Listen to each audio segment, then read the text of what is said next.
ሄሎ ሄሎ አባን ታውን አዲስ አበባ አልነበርክ እንዴ? ምን አዲስ አበባ ነው የምትለው?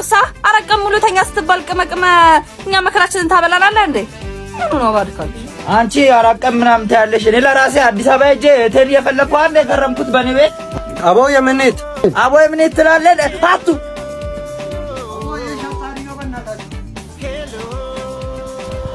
አቦ እሱ እኮ ነው ከአዲስ አበባ እያለ ሰገድ ስልኬን የሰረቀኝ እኮ እሱ ነው።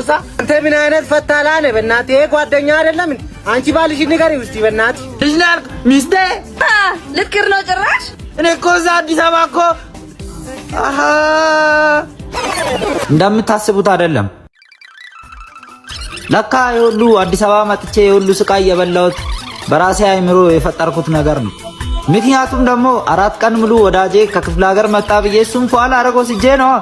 በቃ 4ቱን ቀን ሙሉ ሳልተኛ ፏር ጋለው ብዬ ራሴን እስካጣ ነበር። ለካሳ አይደለም እኮ ነው። በእናትህ ውጣ በቃ ውጣ አይደል? አሬ ውጣ በእናትህ አንቺ አትወጪ አይደለም በተመጣጣ ውድድር እንዳለበት 4 ቀን ሳይተኛ ይቀምና እዚህ ይሩጣ እባክህ ውጣ ነው ውጣ አንተ ምን ላድርግ? እንግዳ መቀበል ልምዳችን ነው።